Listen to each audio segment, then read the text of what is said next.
दोस्तों, आपके बीच एक और मोटिवेशनल स्टोरी लेकर आया हूँ। जो मुस्कुरा रहा है उसे दर्द ने पाला होगा, जो चल रहा है उसके पाँव में छाला जरूर होगा। बिना संघर्ष के इंसान चमक नहीं सकता, जो जलेगी उसी दिए में उजाला होगा। आपने ये कोट तो सुना ही होगा। लेकिन संघर्ष क्यों बचे संघर्ष से? संघर्ष ही तो जीवन की आत्मा है। जितना कठिन संघर्ष होगा उतनी ही शानदार जीत होगी। एक बार एक किसान भगवान से बहुत ही नाराज हो गया।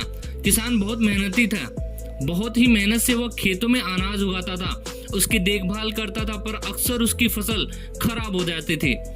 कभी सूखा पड़ जाता था, कभी बाढ़ आ जाती थी, कभी तेज धूप, कभी आंधी, कभी कोई न कोई कारण बन ही जाता था उसकी फसल खराब होने के लिए।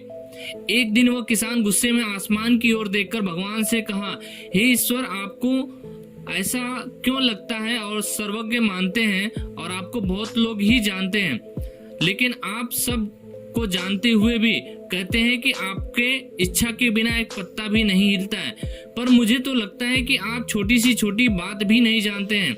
आपको तो ये भी नहीं पता है कि खेती बाड़ी कैसे करते हैं। अगर आप जानते होते तो हर समय जो बाढ़ आ जाती है, आंधी आ जाती है, तूफान आ जाता है, वो कभी नहीं आते। आप नहीं जानते कि कितना नुकसान उठाना पड़ता है हम किसानों को। यदि आप मेरे हाथ में ये शक्ति दे दे कि जैसा मैं चाहूँ वैसा मैं मौसम कर दूं, फिर आप देखना मैं अन्न के भंडार लगा दूंगा।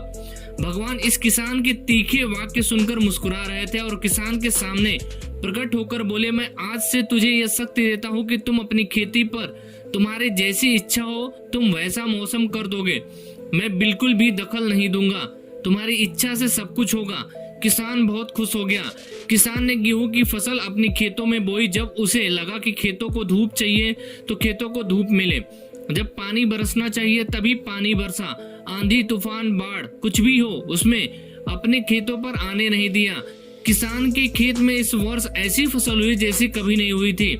हरी भरी लहलहाती फसल मन की वो बहुत ही खुश हो गया और सोचने लगा, अब सबूत के साथ दिखाऊंगा कि भगवान को कि इसे कहते हैं शक्ति का सही उपयोग। मेरी सफलता देखकर उन्हें अपने नियम जरूर बदलने पड़ेंगे। कुछ दिन गुजरे, फसल कटने को तैयार हो गई। किसान बहुत उत्सुकता के साथ फसल को काटने लगा, पर जैसे ही उसकी नजर गेहूं की बालियों पर पड़ गई तो उसने अपना सिर पीट लिया और वो रोने चिल्लाने लगा। गेहूं की एक भी बाली के अंदर गेहूं का दाना नहीं था, सारी बालियां अंदर से खाली थी। किसान बहुत दुखी हो गया। उसने भगवान को रोते हुए फिर पुकारा, हे प्रभु, तुमने ये मेरे साथ क्या किया? क्या तुमने मुझे कोई सजा दी? भगवान बोले, पुत्र, ये तो होना ही था। तुमने पौधों को संघर्ष करने का मौका ही नहीं दिया। ना तो तुमने उन्हें आंधियों से जूझने दिया, ना तो तेज बारिश को सहने दिया और ना ही धूप में तपने दिया। एक भी चुनौती का सामना तुमने उन्हें नहीं करने दिया। इसलिए सारे पौधे अंदर से खोखले रह गए। जब आंधी तूफान तेज बारिश और धूप पड़ती है तभी ये पौधे अपने अस्तित्व को बचाने के लिए संघर्ष करते हैं। इसी संघर्ष से आप एक बल पैदा होता है जिसमें शक्ति होती है, ऊर्जा होती है, और यही ऊर्जा पूर्ति तेरे गेहूं के दानों की तरह जो नहीं फूटी, तूने उन्हें कठिन परिस्थितियों से गुजरने ही नहीं दिया। जहां उनके अस्तित्व का जन्म होता है, सारी बालियां इसलिए खाली हैं, इसमें एक भी गेहूं का दाना इसलिए नहीं है क्योंकि तुमने अपने पौधों को संघर्ष करना सिखाया ही नहीं या करने दिया ही नहीं। याद रखिए, स्वर्ण में स्वर्णीय आभा तभी आती है जब वह आग में तपने, गलने और हथौड़े से पीटने जैसी संघर्षों से गुजरता है। उसमें तभी आकार आता है। कोयले का टुकड़ा हीरा तभी बनता है जब वह उच्च दाब और उच्च ताप की मुश्किल परिस्थितियों से गुजरता है। इसी तरह यदि हमारी जिंदगी में कोई संघर्ष ही ना हो, कोई चुनौती ही ना हो, तो हम भी गेहूं की बालियों की तरह खोखले रह जाएंगे और हमारा कोई अस्तित्व नहीं रह जाएगा। विपरीत परिस्थितियां, चुनौतियों, समस्याएं हमें और अधिक निखराती हैं और निखारते हैं। यदि जीवन में कठिन परिस्थितियां और चुनौतियां आए तो घबराना मत, बल्कि सामना करना। विश्वास करना कि आप और अधिक निखर रहे हो और निखर जाओगे। आप अंदर से और भी मजबूत बन जाओगे।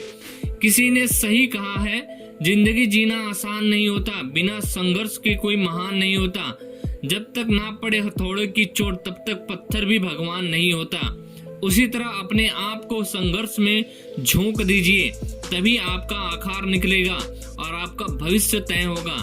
और ऐसी ही मोटिवेशनल स्टोरी जानने के लिए हमारे चैनल को सब्सक्राइब कीजिए और ज़्यादा से ज़्यादा लोगों में शेयर कीजिए।